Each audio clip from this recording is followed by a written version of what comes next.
Hey everyone, welcome back to Wix Fix. I hope you're having a fantastic day. My name is Ryan, and today's video is another episode of our e-commerce mini-series. Now, for the first video of this part in the series, I showed you guys how to design your custom product page. However, I am not very good at code, so we're bringing on Eitan from the WixWiz YouTube channel. Of course, I'm going to leave the link to his channel in the description below. I really ask that you guys go subscribe to his channel. He is a fellow genius. But Eitan is going to be here for the next several episodes in this series to help bring that design that I made to life. So without further ado, I'm going to pass the baton over to Eitan, and he's going to show you how it's done. Okay, so here we are back on our custom product page, and today we're going to be talking all about our media.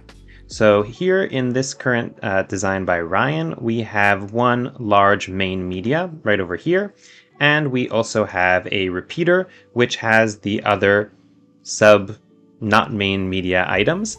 And in our specific case, what we're going to be setting up is, first of all, to display the respective media either within the main media or within the repeater, and also to allow the user to view these other media items in an enlarged view by clicking on them. Okay, so that's what we're going to set up today. Obviously, this might not be exactly what you're looking for in your use case. That's how customization is. Everybody's looking for something slightly different, but I do hope that this will give you the tools to implement the customization that you are looking for. So first thing, let's head back into our IDE and do a little refresher about what the data that we're getting from the product looks like. So I'm hopping over here into the IDE, and if I scroll down over here, you can see that we have a commented out example of one of the product objects. Okay, so this is essentially what we get back when we call this product equals product dataset.getCurrentItem. Okay, that's what we have over here. And for those of you who don't recall, so we can find the IDE if we open up here the code panel on the side, and then right over here up on top we have the, if I just move this, code with the Wix IDE. So if you click on that, that will open up the IDE for you in a new tab. So let me hop over to my IDE, which is already open. And over here, you can see some of the code that we wrote in the previous step of this tutorial, just to get some of the basic product data and display it on our custom product page.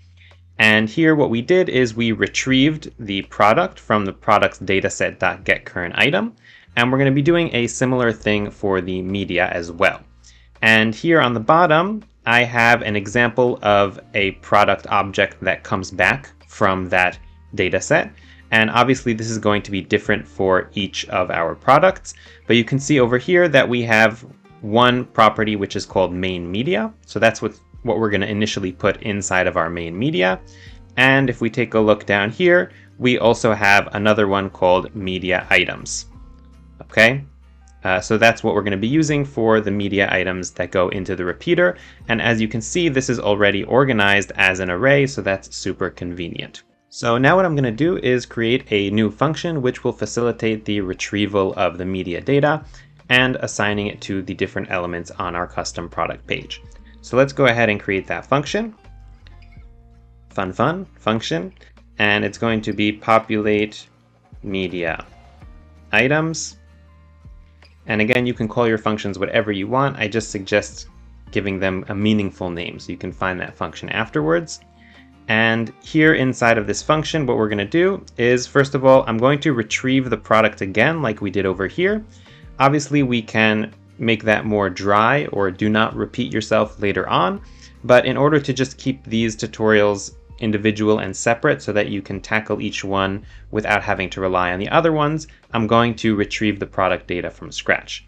So let's go ahead and say const product equals to, and we're going to select our data set, which is called products dataset,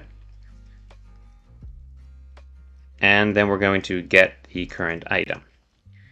Now what we're going to want to do is we're going to want to get our main media and our media items. Okay, so I'm going to say here that const main media and media items equals to, and this should be equal to our product. Okay, so this is just a fancy way of extracting those two properties from our product object. And the first thing I'm going to do is I'm going to assign the main media to our element. Okay, so let's go over here. And before we do that, I'm just going to go ahead and do some renaming. So here for this image right over here, I'm going to rename it and call it main media. Okay. And for our repeater, we're going to need to do some naming. So I'm going to call this the media items repeater with a lowercase e. And I'm going to rename the images within the repeater as media item. Okay, I think that should be enough for now. So what I'm going to do now is go back to our IDE, and here within the IDE, I'm going to select our main media. And I still see that it's, okay, good. We're all synced up, so we don't have the red squiggly line, which is good. And here we're going to be tapping into the source of the image. And this source, we're going to be using this URL, this internal Wix image URL that we have over here, which is under main media. So we could just assign main media back directly over here. So that's what we're going to do. So we're just going to say this equals to main media. So that was the simple part. And now we have to hop in and start playing around with our repeater. So in order for our repeater to work, first we have to assign the OnItemReady callback so that the repeater knows how to behave once we assign data to it. So I'm going to do that over here. So let's select our repeater first. Item, media items, repeater. I think I called it that. Let's see. Media items repeater. No. See, I'm already suffering from short-term memory loss. Media items oh, I spelled repeater wrong over here. And that happens. So let's fix that. Let me select the repeater. And okay, let's do it from the layer panel. So I'm going to select the repeater, and I'm going to change this right over here. Repeater. So without the A. Awesome.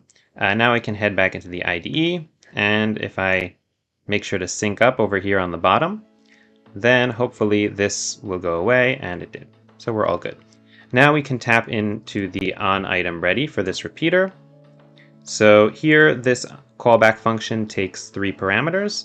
It takes item, item data, and it can also take index, though in this case we're not going to be using index, at least initially, so I'm not going to include index over here. Now we can essentially assign the specific data from each item of the object which is being assigned to, of the array, sorry, that is being assigned to the repeater, and assign those values to different items in the repeater. So that might have seemed a little complicated, but once I write out the code, I think it'll be a little more clear. So let's start off by selecting the $item, okay, and this is where I see a lot of people often getting mixed up. So here we have $W, which we usually use to select elements in Wix, but when we're selecting individual elements inside of a repeater, then we use $item. If you put $W instead, what will end up happening is that all of the items in your repeater will just display the data from the first item. So here we're going to select $item, and we're going to be selecting the media item. Okay, if you recall, that's what we called the individual images within each of our, within the repeater. So that's the images of the items of the repeater. And we're going to be assigning the source here as well. And let's just take a peek and see what the data looked like. So if we see over here, so within media items, each one of these media items has a source as well. So that's what we're going to need to tap into in order to assign this media. So let's go back up here. And what we're going to do is say that this equals to the item data dot source. Okay. And now that is sufficient in terms of setting up the instructions for the repeater. the last thing we're going to have to do is actually assign the data to the repeater. And I'm going to do that in the next line over here. I'm going to select our repeater, media items repeater, and I'm going to say that .data equals to media items. Okay, and this should be sufficient for a basic setup of the media items. So let's go ahead to our page and check it out. So I'm going to go right over here. Let me zoom out and head back to our editor. And what I'm going to do is I'm going to go here into preview mode. And I made a very amateur mistake, which I make quite often. I didn't call the function inside the onReady.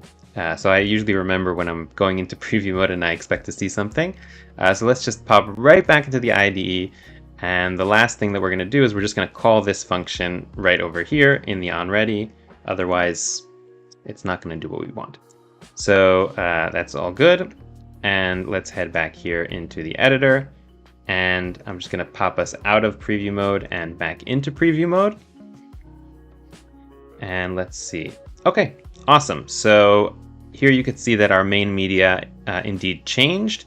I don't see that our media items are changed at all. So let me go in here and see if there's any reason that I can see that that might not be working. For example, if we don't have media items. So let's take a look here. Media items. Okay, so we do indeed have one media item. And this media item has this source. Okay, so now the last thing that we need to do is to assign the data to our repeater. So what I'm going to do is I'm going to select our repeater, media items repeater, and I'm going to tap into the .data property, and I'm going to assign our media items to it. But there's one more small manipulation that we have to do, and that's because if I take a peek down right over here inside of media items, so you'll see that we have a unique ID for the media item, but it's not under the property _ID. It's just plain ID. And the rule for repeaters is that they need to take a property of _ID, which has a unique string for each item. Okay, that is how items that go into a repeater need to be formatted. So we're going to need to add that _ID property. And originally I had tested out using this ID, just assigning it a new property value. But for some reason, the format of this ID is not processed by the Wix repeater, possibly because of some of the unique characters that it has in it. So what we're going to do is we're going to be using the index from our map. So let me head back up here. And what we're going to do here in order to add in that new _ID property is to map our media items. And for each item, we're essentially going to turn it into a new object with the original item spread in and an additional ID property, which will have the index from our map. So here in a map, you can also add in an index. And then here for our ID, what we're going to have is the index, but we're also going to convert it to a string. And that's because this index needs to be a string. Okay, so once you've set this up, the last thing that we're going to do is not forget to call our function. So our populate media items function. I'm going to go ahead and copy that. And we're going to call it inside of our onReady function. And once we've done all that, let's head over to our editor. And I'm going to go over here into the preview mode. And there we go. So we can see here that we have our main media item, and we also have our media items repeater. For this specific product, there's only one media item, which also happens to be the main media item. So that's why it's displaying like this. But let's try and play around and see if we can find another product with multiple media items. If not, we're going to have to set one up. Okay, so I went to the dashboard to take a look at the products, and it turns out Ryan actually did set up a product with multiple images, so my bad. And it's this product, product 23. And as you can see here, so our repeater has a nice bunch of images over here. And you'll notice also that the two first images are the same. And that's because of an interesting error that I'm going to point out after we set up the clicking of the images, because this highlights something that might happen for you as well. And I'll also give some tips as to possible solutions for it. So let's start off with what we're trying to do, which is to allow the user to view these individual media items in the enlarged main media so they can take a better look at the picture. And we're going to do that by letting them click on these individual media items. So let's head over to our IDE. And in order to do this, we're going to be adding an OnClick event to the media items inside of our onReady for the repeater. So right under here, after we assign the source of the main media, I'm also going to add in $item, media item, and I'm going to say that .onClick. And when we have a click here, what we're going to do is essentially we're going to assign this source of this specific media item to our main media. So I'm just going to go over here and select main media dot source equals to, and here we're going to have our item data dot source. And here you'll notice that I'm using $W because the main media element there's only one of, because it's outside of our repeater. Okay, so just note that slight difference. And with that, that should be enough to facilitate the basic functionality that we're trying to achieve. So let's go back here into the editor. And here we still are in preview mode, and it gave a little refresh. So let me try and click on one of these items. No, maybe it's still refreshing. And there we go. Okay, so you saw that I clicked on one of these media items and it goes ahead and changes over here. You'll notice that when I hover on these items, it is not changing my cursor to like a pointer cursor that can actually be used for clicking. So what you can do here as well is also put maybe a transparent button or something like that to facilitate the clicking in order to achieve that pointer, or maybe some custom CSS. There are probably some other approaches to solve it as well, but that's just one thing that I wanted to point out. The next thing that I want to do is to change the color of the outline of the border of the item that is currently selected, just to kind of highlight to the user that that is the item that's being displayed in the main media. So in order to facilitate the color changing of the border, first of all, I'm going to give a name to that box which is surrounding our image. So let me go ahead and select that right over here.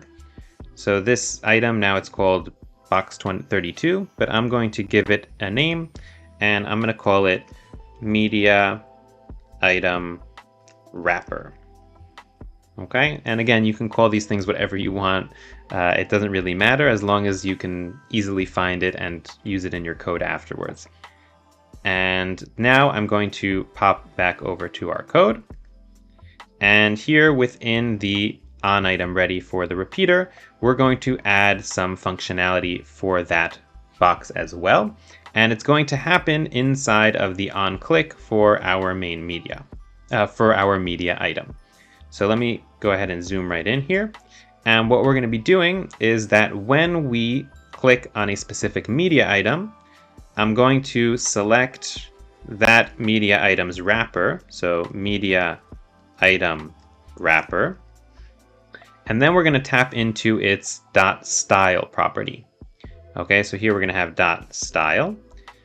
And we're going to have .background color. Okay.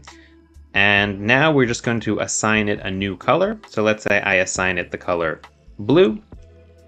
And that should change that media item wrapper to blue when it's clicked, the border, I mean. Okay, sorry, I selected background color. I meant to select border color. Okay, so make sure to select the right thing. And now it should change the border color into blue. So let's take a look at this. We're not 100% done yet, but let's take a peek at our progress. So I'm going to head over here to our editor, go into preview mode, and let's try clicking on one of these items. And I don't see that the border color has changed. Last but not least, let's talk about this little error that we had here with essentially two items displaying the same image.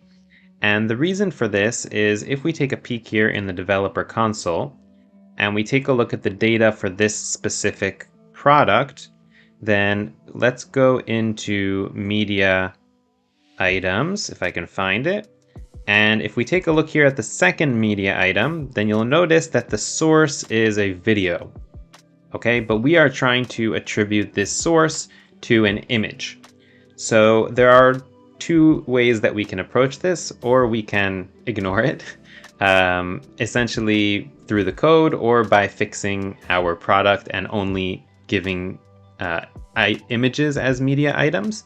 Another approach would be to facilitate our custom page for video as well. So that means that having video players inside of our repeater and a video player inside of our main media as well, and either collapsing and displaying that based on the source of this specific media item. That's a little outside the scope of this tutorial. So what I'm going to do is I'm going to show you how to essentially discount this media item if for some reason it's a video, just to avoid the situation where you have that little bug over there. So what we're going to do, if we go back into the IDE, and we go here to where we're actually assigning our media items to the main media item repeater. So right over here. So before we assign these main media items, I'm going to add in a filter. So dot filter. And I'm going to say that for each item, we should only include items where item dot includes, item dot source dot includes video not. Okay, so I'm sorry that I'm explaining it backwards because sometimes it's hard to understand if you start with the not, but where not item dot source includes video.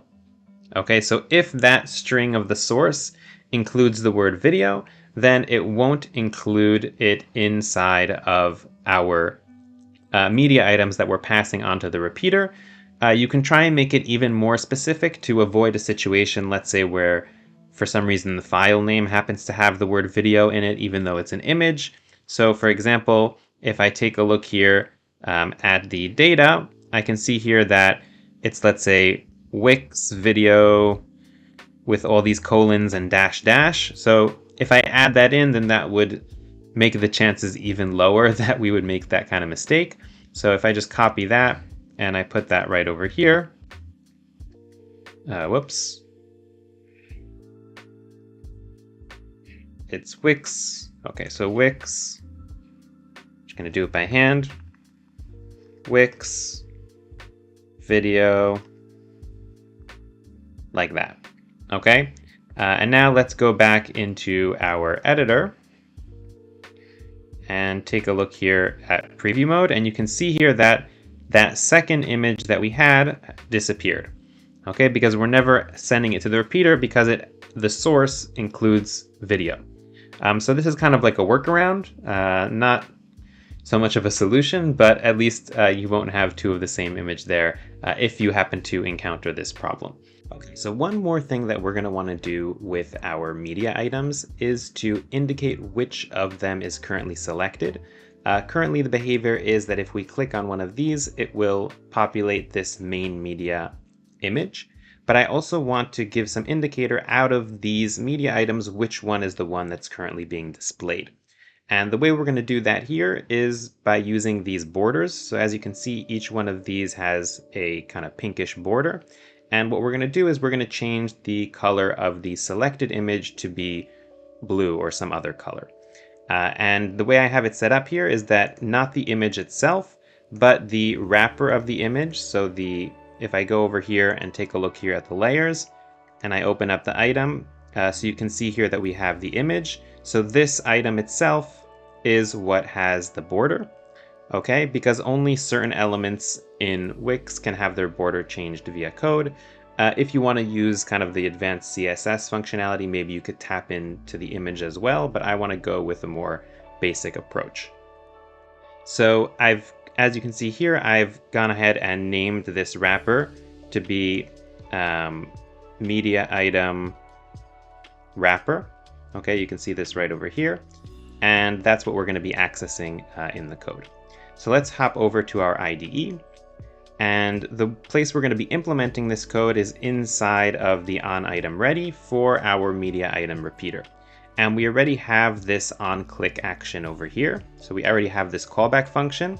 And this is where we're going to be implementing that code as well. So the first thing that we're going to want to do, as we said, is to change the border of the wrapper to blue. So I'm going to go ahead and select item, and this is going to be media item wrapper. And then I'm going to say dot style dot border color equals, and here I can even just write blue. You can also use like a hex color if you don't want to use the super ugly default blue, but since I'm only demonstrating here, I'm gonna go with this because it's the easiest just to write out. And except for just changing the border color of the selected item to blue, we're also going to want to return the color of all of the other items to be pink.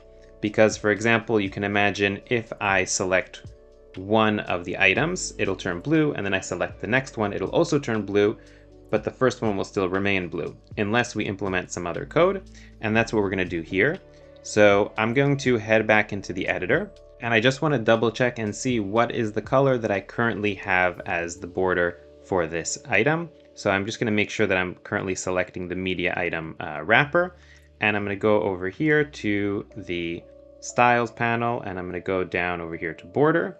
And this is the color that we're talking about. So I'm going to open up the color picker. And basically what I want over here is just this hex that we have down here in the corner. Just to show you where it is down over here. So I'm going to copy over this hex color. And that's the original color that we're going to want to return to.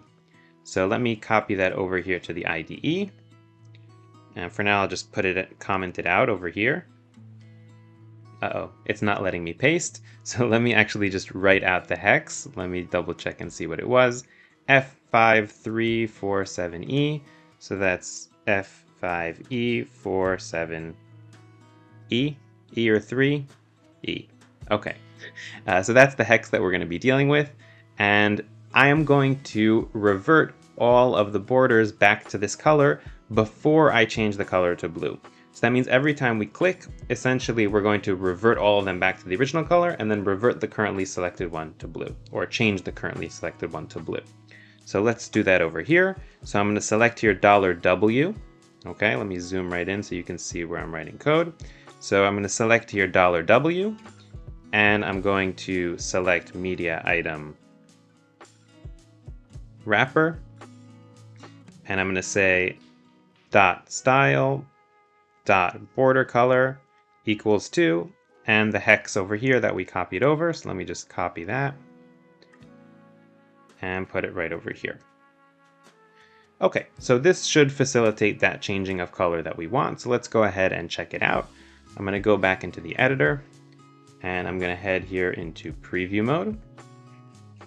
And okay, so the images have loaded. So let me try selecting one of these. Okay, so you can see that it turned blue and these turned yellow. Okay, so I think I might have gotten the hex wrong, and you probably saw it as I was typing and you were like, no, no, no. But you could see that the color change did happen. And let me try selecting this one down here. And you can see that they all reverted back to hello. And this one turned blue, and so on and so forth for this one. So you can understand that I just made a small mistake with the hex. So if this was the correct color, then these would all be turning pink, let's say. But the functionality here is working. There's one small little thing that I want to add to kind of just improve this user experience a little bit, and that is that I want the main media item to be selected by default. Okay, so let's hop back into our code editor and make it so that by default, the main media shows the blue border from the get-go. Okay, so I am back here inside of the code editor, and here we're going to be implementing the blue border by default for the main media item. And the crux here is, how do we determine which out of the media items displayed on the side is the main media item? And like most things in coding, there definitely are multiple approaches to this.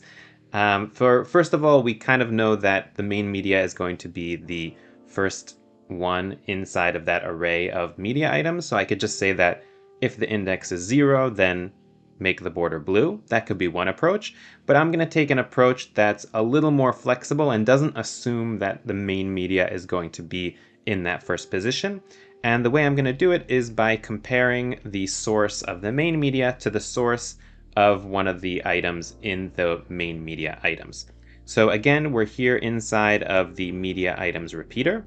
And what I'm going to do is that as we're populating it, I'm going to add an if statement. And I'm going to say that if the item data dot source of this specific media item is equal to the main media, which again should be the same because it's the same source, then what I'm going to do is I'm going to change the border of that specific item into blue. So I'm going to select here the media item wrapper for that specific item, and I'm going to say dot style dot border color, not background color, equals to blue. Okay, and this should be enough to kind of conditionally set one of the items as border blue. And you can imagine that this is code that's going to run as the repeater runs through the data of each of these items in the repeater, but it'll only be true for one of them where the sources match. So let's go ahead and zoom back out here. And I'm going to head into our editor and head into preview mode. And let's see if the border of one of these turns blue, and you can see here that it did. Okay, so that I consider a success, and this method that we chose has the advantage of being flexible, so even if you for some reason shuffle around the media items and you decide to display this one in the middle or last, this logic should still work. So I hope you enjoyed this part of the tutorial, and I'll see you in the next part. But that's basically going to wrap it up for today's video. If you all did enjoy, please consider giving this video a like and subscribing to the channel for more Wix and Wix Studio content coming out really soon. Again, I want to give a special shout out to Eitan from the WixWiz YouTube channel. This series would not be possible without him, so I'm really appreciative for him. But thank you again for watching, and I will see you on the next one. Peace.